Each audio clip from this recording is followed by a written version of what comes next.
Olá, amigos! Começando mais um Guru dos Carros Responde, trazendo aqui um resumo das perguntas e respostas que eu publiquei lá no www.gurudoscarros.com.br. Para quem não me conhece, eu sou César Tiso, criador aí do personagem Guru dos Carros, que começou com um blog, hoje figura como uma seção dentro do nosso site, do www.autu.com.br.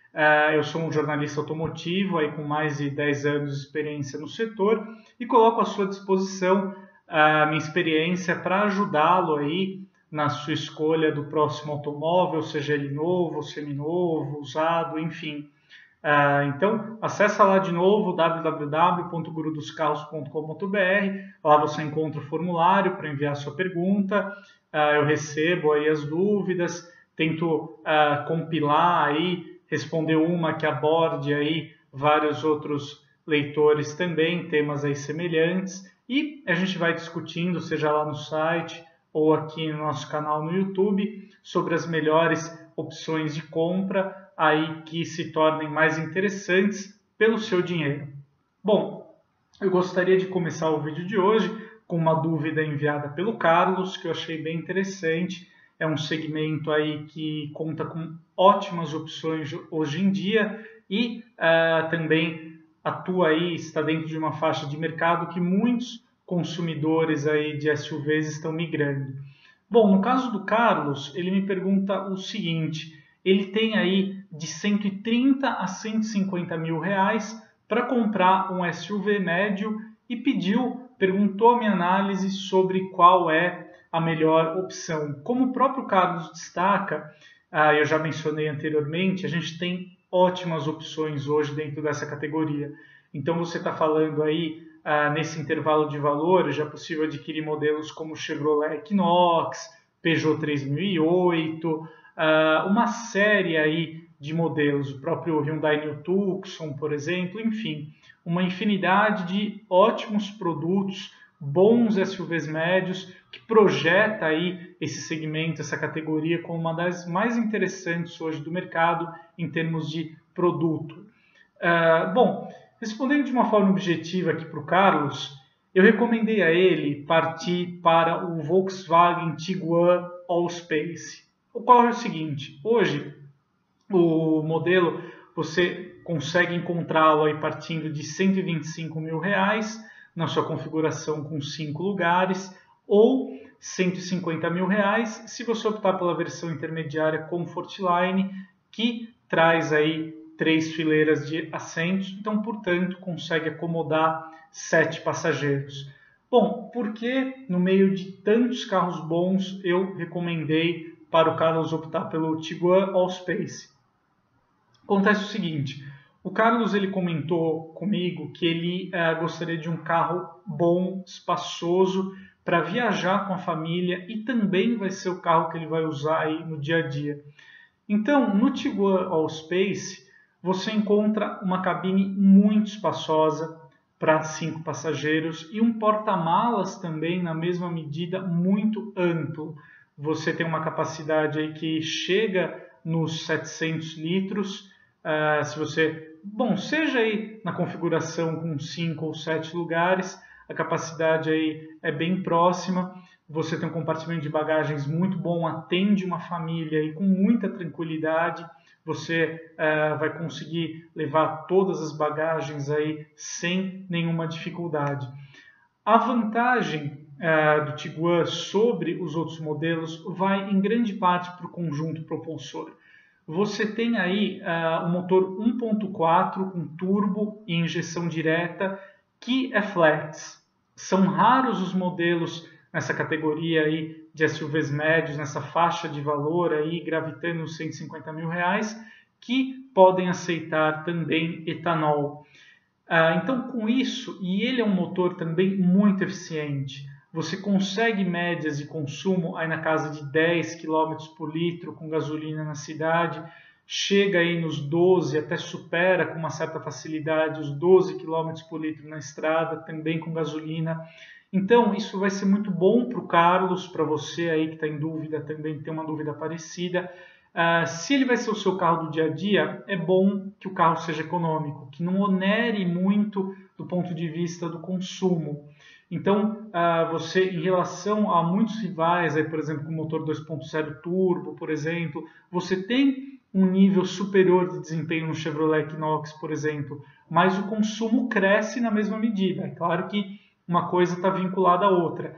No Tiguan Allspace, a gente falando da versão de entrada ou da intermediária Comfortline, você tem um conjunto muito equilibrado. Esse motor, além de não exagerar no consumo da conta e do recado também, você tem um 0 a 100, por exemplo, na casa de 9 segundos e meio, um tempo muito bom, mesmo carregado com 7 pessoas ou com 5 passageiros e o porta-malas cheio. O Tiguan 1.4 Turbo dá conta e do recado, ele não fica devendo as acelerações, retomadas, é um carro bem equilibrado, com um projeto muito bom. A Volkswagen, já tive a oportunidade de avaliar o Tiguan, seja com motor 2.0 turbo ou 1.4 também, sobrealimentado, aí, nos dois com injeção direta, e ele é um carro que se mostrou muito bom, aí, pelo menos para mim, na minha análise, é um carro muito equilibrado, com um projeto aí feito com muito cuidado. Então ele é um carro bem interessante hoje nessa categoria, por isso que eu recomendei aí para o Carlos. Se você concorda ou não, também deixe seu comentário aí, a gente vai discutindo mais para frente. Bom, partindo para a segunda pergunta aqui, foi uma questão muito interessante que nos permite analisar um nicho aí de automóveis que a gente fala pouco, mas são carros que a tendência é que se tornem aí cada vez mais badalados, vamos dizer assim, daqui para frente. No caso, os híbridos. Bom, o Breno ele me pergunta o seguinte, ele está em dúvida, ele quer um carro aí com uma proposta mais familiar e está em dúvida entre o Toyota Prius ou o Lexus CT200H. O Breno ele destaca aqui que ele gostou muito do Prius, mas a qualidade do acabamento interno do Lexus chamou atenção. Então ele pediu aí para que eu analisasse qual é mais vantajoso, qual que ele deveria escolher. Bom, a minha resposta para o Breno foi o seguinte, eu acho que, pensando de um ponto de vista mais racional, eu acho que vale mais a pena ele optar pelo Toyota Prius. Falando um pouco sobre os dois modelos, eles compartilham praticamente muita coisa. Por quê? Porque a Lexus é uma divisão, é uma marca de luxo da própria Toyota. Então, o conjunto mecânico dos dois carros, a gente tem um motor 1.8 a combustão trabalhando com propulsor elétrico. Esse conjunto é o mesmo, seja no CT200H quanto no Prius. A diferença, o que você vai encontrar é que no Lexus você tem um acerto privilegiando um pouquinho mais a esportividade.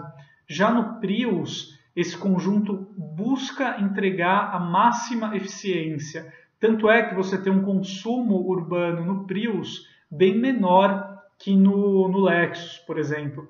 Ou você tem aí o Prius atingindo 18 km por litro na cidade. O Lexus CT200H fica na média aí em 15 km por litro, os dois sempre com gasolina. São médias excelentes, mas se você está pensando em um carro híbrido, certamente você quer um carro mais econômico, menos poluidor. Então, nesse ponto, o Prius faz mais sentido.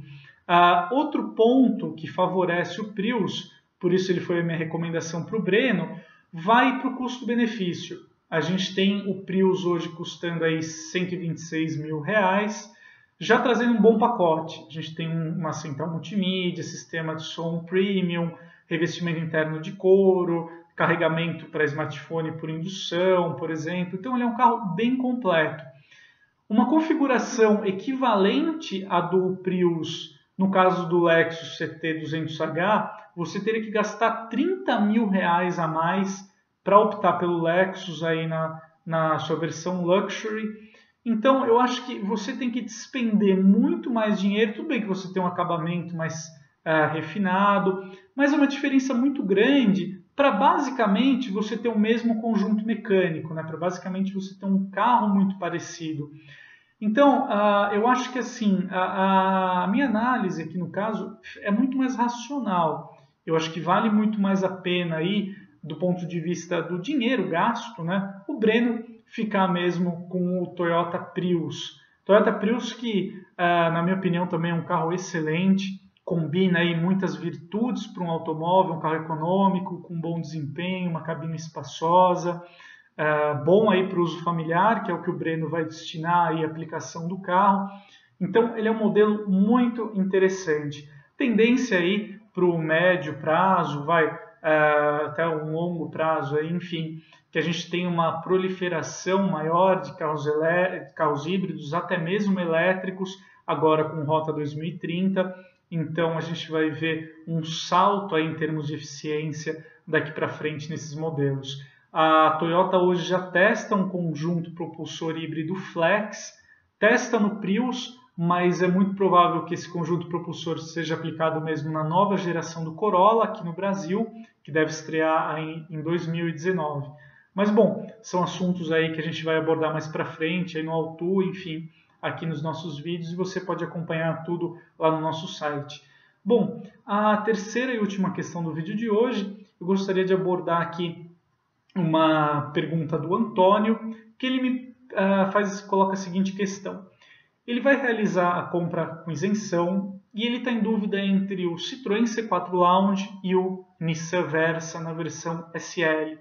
Bom, ele me pergunta qual desses dois modelos lhe entregaria aí maior prazer no uso, né, o maior prazer aí ao dirigir, e qual é o mais vantajoso. Bom, eu acho que é o seguinte, a gente tem que começar a resposta aqui para o Antônio, para você também que buscou esse vídeo, tendo esses dois carros aí como opções para você. É o seguinte, a Citroën não oferece mais a versão de entrada, bom, pelo menos ela está aí com a produção suspensa, da versão do Citroën C4 Lounge, que era destinada a público PCD. Então ela respeitava o teto de R$70 mil, você conseguia obter a isenção do ICMS, do IPI e ficava com um valor bem competitivo.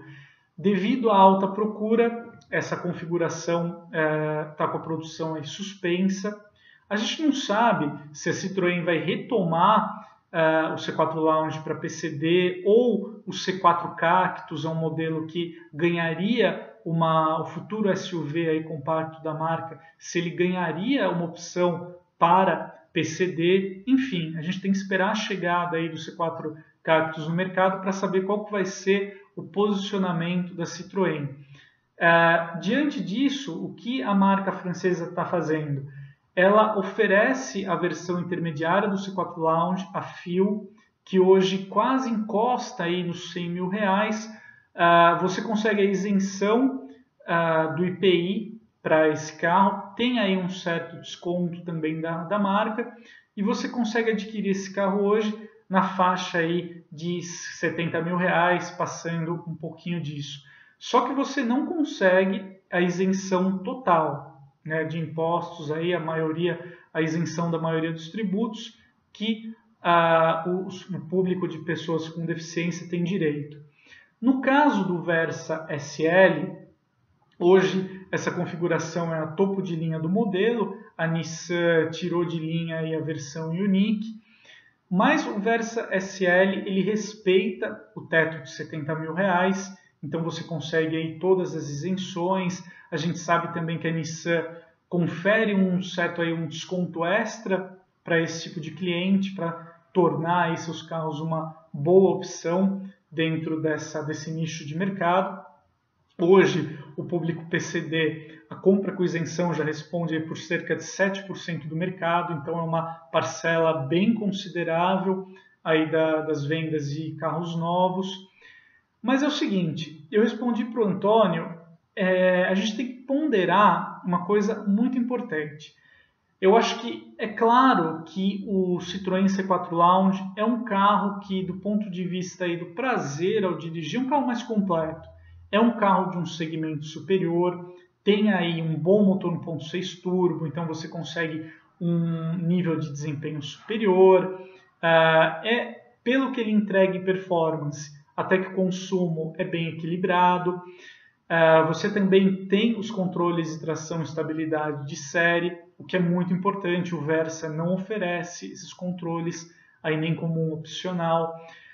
Mas é o seguinte, Como o Antônio é um cliente PCD, ele tem uma vantagem na hora de adquirir um carro novo muito grande, que se ele optar pelo C4 Lounge intermediário, ele acaba meio que perdendo assim, modo de dizer, né, grande parte desse incentivo que ele tem por ser um cliente PCD.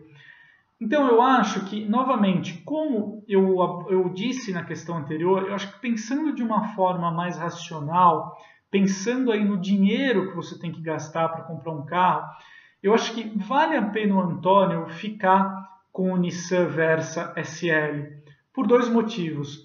Primeiro, é que o Versa respeita o teto aí do limite para que o cliente PCD possa obter as isenções tributárias. Então, o carro que o Antônio vai adquirir, se ele optar pelo Versa SL, ele vai sair muito mais barato. Outro ponto é o seguinte, o Versa SL é uma versão convencional do sedã. O que eu quero dizer com isso? Ele não é um carro destinado ao público PCD. O Versa SL entra na tabela aí de automóveis usados como qualquer outro carro, como qualquer outra versão. Então, o Antônio, no caso, ele seria beneficiado na hora da revenda porque como ele já vai comprar o carro com desconto considerável, talvez, na hora que ele for revender o Versa, ele não chegue nem a perder dinheiro. No fim, o valor tabelado desse carro acabe por compensar o que ele pagou. Então, isso, por exemplo, considerando que o Antônio vai trocar de carro nos próximos 2 anos, né, o cliente PCD tem que ficar com o carro no mínimo por 2 anos. Então, eu acho que você tem duas vantagens consideráveis aí que pesam a balança a favor do Versa. De qualquer forma, o sedã compacto da Nissan, ele já conta com um bom pacote de equipamentos. Você tem revestimento interno de couro, ar-condicionado automático digital, central multimídia. O conjunto mecânico, é claro, ele é muito mais racional em relação ao do C4 Lounge. No Versa você tem motor 1.6, 16 válvulas, com câmbio automático CVT. Claro que esse conjunto aí não surpreende em termos de desempenho, mas confere aí a performance esperada para um carro dessa categoria. Você não passa nenhum nervoso aí ao volante com ele. É um carro que, por um lado, não tem o brilhantismo aí nas respostas de um C4 Lounge Turbo, mas o Versa SL vai ser um carro mais econômico, um carro que, do ponto de vista aí de manutenção, também vai onerar menos aí o bolso do consumidor, né? Então, eu acho que, é claro que o C4 Lounge é um carro de uma categoria superior, mas, nesse caso, pensando aí na compra PCD, eu acho que o Versa SL é uma compra mais vantajosa, no caso aqui do Antônio, ou para você aí que tem uma dúvida parecida. Bom, é isso aí, pessoal. Esse foi mais um vídeo de hoje. Espero que vocês tenham gostado, tenha ajudado você aí na decisão sobre qual carro comprar. E a gente se vê no próximo. Convido você também a assistir os outros vídeos aqui do canal. E a gente se vê no próximo. Muito obrigado, um grande abraço e até mais. Tchau, tchau.